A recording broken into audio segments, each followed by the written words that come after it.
اسی طرح جو آنکھوں کا علاج ہے نا، بینائی کے جو مسائل آ رہے ہیں آج کل، لوگوں کی نظریں جو بہت زیادہ کمزور ہو رہی ہیں، خصوصاً جو طالب علم ہیں، جیسے حفاظ ہیں، اور اس طرح بہت کم وقت میں ان کو چشمے لگ رہے ہیں. تو یہ بظاہر اندر جسم کی کمزوری کا معاملہ ہے. جب جسم صحت مند ہوگا تو اعضاء صحت مند ہوں گے.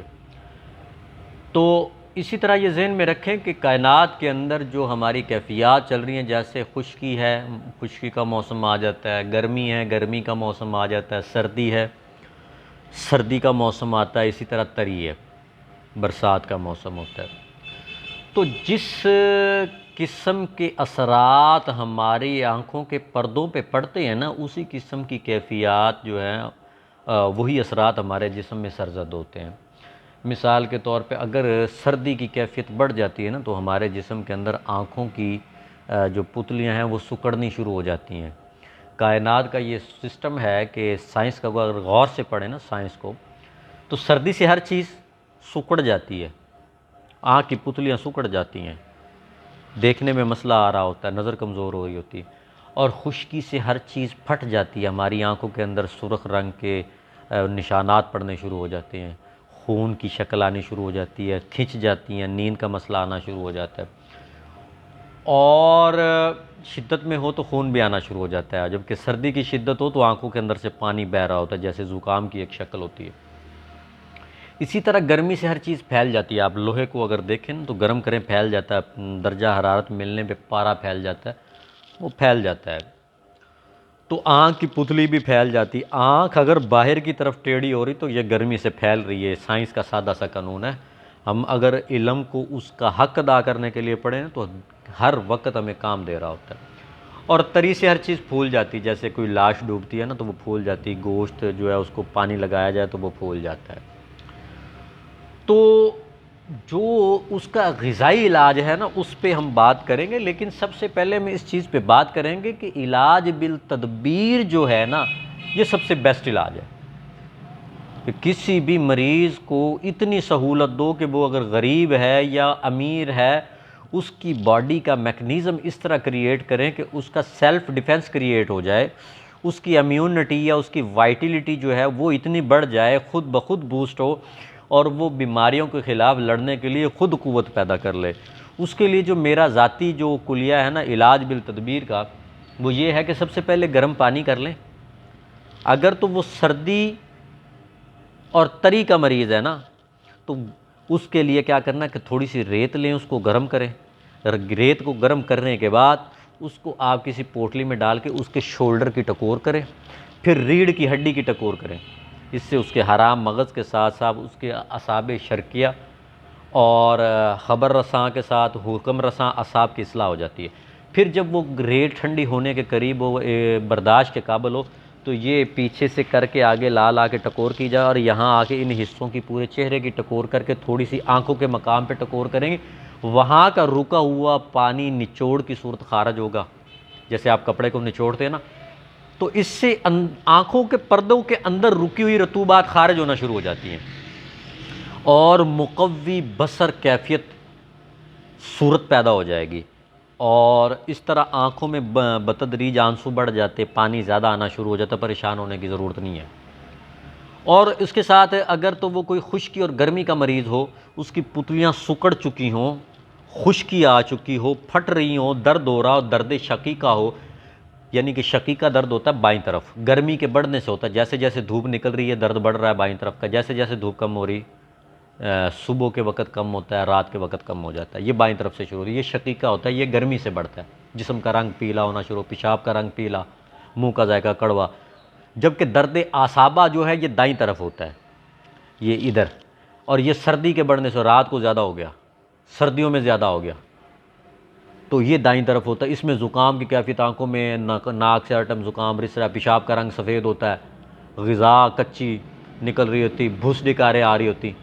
تو وہاں آپ نے یہ کرنا. جب خشکی اور گرمی سے درد ہو رہا تو اس وقت گرم پانی لیں، گرم پانی بوتل میں ڈال کے اس کے بعد پورے پیٹ کی، ریڑھ کی ہڈی کی، شولڈر کی ٹکور کرنے کے بعد پیچھے سے لا کے آنکھوں کے مقام پہ ٹکور کریں گے تو وہاں پہ جو رکاوٹ آ کے آکسیجن ٹرانسپورٹ نہیں ہو رہی ہوتی، وہ جیسے ٹرانسپورٹ ہوتی ہے، آپ کی آنکھوں کو آکسیجن ملنے سے اس کی نظر کے معاملات سیدھے ہونا شروع ہو جاتے ہیں۔ جیسے آپ نے دیکھا کہ کوئی بھی پانی جتنا زیادہ ٹھنڈا ہونا، اس کے باہر پسینہ زیادہ آتا ہے۔ یہی وجہ ہے کہ جب ہمارے جسم کے کسی حصے میں سوزش ہوتی، اس لحاظ سے ہوتی ہے، اسی رنگ کا مواد ویسے سکریشن ہو رہا ہوتا ہے، ترشا ہو رہا ہوتا ہے، جس کو ہم دیکھ رہے ہوتے ہیں۔ تو وہاں سے وہ پانی، وہ گندا مواد اپنے قریبی مخرج سے خارج ہونا شروع ہو جاتا ہے۔ اس سے مقوی بصر صورت پیدا ہونی شروع ہو جاتی ہے۔ اور اس کے ساتھ جو تین ہم نے سسٹم رکھے ہوئے ہیں کہ دماغ کی کمزوری کے ساتھ ساتھ آنکھوں کی کمزوری، جس سے بینائی اور قوت حافظہ پہ اثر پڑ رہا ہوتا ہے۔ اگر تو کوئی سردی کا مریض ہے، اس کو بادام، کشمش اور بھنے ہوئے چنے یہ صبح ناشتے میں دیں، یا خالی پیٹ دیں، جیسے وہ صبح خالی پیٹ دے دیں، پیٹ بھر کے اس کو کھلائیں۔ اور اگر کوئی خشکی کا مریض ہے، جس کے جسم کے اندر خشکی بڑھ کے کاربن بڑھ چکی ہے، آکسیجن کم ہو رہی ہے، اور اس کو آپ کیا دیں گے؟ کشمش، اخروٹ اور بادام۔ اس سے اس کے گلینڈ کی جو غدود کی آکسیجن پوری ہو جائے گی، اس سے اس کی حرارت جو ہے وہ ٹمپریچر اس کا بیلنس ہونا شروع ہو جائے گا۔ اور اگر کوئی گرمی کا مریض ہے، تو اس کو آپ نے کیا کرنا ہے؟ بادام، کشمش اور مغز کدو، اس کے اوپر بے شک تھوڑا سا مکھن ڈال کے یہ آپ صبح خالی پیٹ استعمال کریں۔ اگر کوئی ٹرائیگلائسرائڈ، کوئی فیٹس وغیرہ کے کوئی پرابلم آ رہے ہیں تو بے شک نہ لیں۔ اس سے مزاج کے مطابق اس کے جو اعضاء ہے نا، یاد رکھیں کہ جو دماغ ہے نا، دماغ کے اوپر دو پردے لگے ہوئے، ایک تو اس کا ذاتی مزاج آ گیا، ایک پردہ وہ ذاتی طور پہ کائنات کے اندر جو احساسات ہیں وہ ہمارے دماغ کے تھرو ہیں۔ دماغ کے اوپر جو پہلا پردہ لگا وہ اس کا مسکولر ٹیشوز کا، اس کا تعلق آپ کے قلب سے ہے۔ کسی چیز کو احساس کرنا دماغ کا کام ہے، اس کو سمجھنے کا کام جو ہے وہ آپ کے دل کا۔ یہی وجہ ہے کہ خشکی کی کیفیت والے بچے بڑے ذہین ہوتے ہیں، اور اس معلومات سے فائدہ اٹھانے کا کام جو آپ کا جگر کا، جو دماغ کے اوپر جگر کا پردہ لگا ہوا ہے۔ تو اسی طرح جب آپ کے دماغ کے اندر سردی کی کیفیت سے معاملات ہوں گے، آپ کو خشک چیزیں چاہیے ہوں گی، کیونکہ کوئی بھی چیز پانی کو خشک کرنے کے لیے ہم اوپر مٹی ڈالیں گے یا ریت ڈالیں گے۔ تو کیا کریں گے؟ بادام، کشمش اور بھنے چنے استعمال کروائیں گے۔ اگر اسی طرح دماغ کے پردوں میں خشکی ہو گئی ہے اور خشکی ہونے کی وجہ سے نظر پہ اثرات آ رہے ہیں، تو آپ نے کیا کرنا ہے؟ وہاں پہ آپ نے بادام، کشمش اور اخروٹ دینا، تاکہ دماغ کے اس پردے کو چھیڑا جائے جس کا تعلق غدود سے ہے، گلینڈ سے ہے۔ اور اسی طرح اگر دماغ کے غدود والے پردوں کی میں سوزش آ جائے، تو اس کو چھیڑنے کے لیے، اس کی اصلاح کے لیے ہم کیا کریں گے؟ مغز، بادام، اخروٹ اور کشمش وغیرہ جو ہے نا، اس کا استعمال کریں گے۔ اس سے ہمیں کافی حد تک جو ہے نا معاملات ہمارے سیدھے ہونے شروع ہو جاتے ہیں۔ یہ ٹکور کریں اور اسی کے مطابق غذائیں استعمال کریں۔ باقی علاج بالتدبیر کے اندر آپ نے ٹکور کرنی ہے، گرم پانی یا ریت کی مزاج کے مطابق آپ کا معالج اچھے انداز میں آپ کو بتا سکتا ہے۔ سب سے پہلی بات یہ ہے کہ رونا جو ہے نا، رونا یہ آنکھوں کا بہترین علاج ہے۔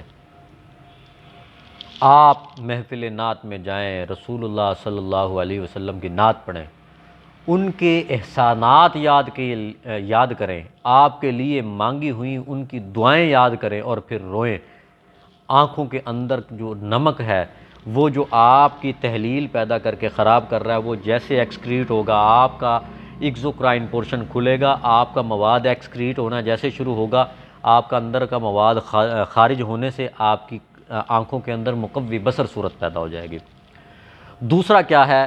اسی طرح آپ جو غم حسین، اس کے اندر اشک شوئی کریں کہ کس طرح واقعہ کربلا ہوا، اور آپ کے لیے ایک اچھا خاندان جس نے آپ کے لیے خون بہا دیا، وفا کر دی، دین کو ایک بڑی زندگی بخش دی، ان کی وفاؤں کو یاد کریں اور روئیں۔ اسی طرح محفل قرات کے اندر قرآن مجید جہاں پڑھا جا رہا ہو وہاں جائیں، دل کے اندر سوز پیدا کریں، اور سوز پیدا کرنے کے بعد وہ پھر آپ ان چیزوں کو یاد کریں، اس کا درد جو ہے دل میں اتاریں، اس کے مفہوم کو سمجھیں، اور پھر روئیں۔ آنکھوں سے مواد کا اخراج ہوگا، آپ ٹھیک ہو جائیں گے۔ اور اسی طرح اگر کسی بھی بات پہ رونا نہ آئے تو کم از کم اپنے جوانی میں کیے ہوئے کرتوتوں کو یاد کر کے روئیں اس سے جب رونا آئے گا نا، مقصد مختصر یہ ہے کہ رونا جو ہے نا اشک چھوئی آنکھوں کا علاج ہے۔ رونا آپ کے لیے بڑا ضروری ہے، کیونکہ اس کے اندر کا رکا ہوا مواد آپ کے آنکھوں کو تباہ کر دیتا ہے، کہ جس جگہ پہ مستقل رکا ہوا پانی ہونا اس کے اندر پڑے پڑے کائی پڑ جاتی، جراثیم پیدا ہونے شروع ہو جاتے ہیں۔ تو اسی لیے رو لیا کریں، کبھی کبھی اپنے والدین کے احسانات یاد کر کے رو لیا کریں، بہن بھائیوں کے اپنے اوپر بچپن کے احسانات یاد کر کے رو لیا کریں، آپ کے عزیز و اقارب، آپ کے محلے دار، وہ محسن جنہوں نے آپ کے اوپر احسانات کیے ان کو یاد کر کے رو لیا کریں، اور اسی طرح دین کے اندر ان کی برکات، دین کی آپ کے لیے جو ہے اللہ کی رحمتوں کو یاد کر کے رو لیا کریں، تو انشاءاللہ رونا جو ہے نا وہ آپ کے لیے بہت بہترین علاج ہے، بہت بہترین علاج ہے۔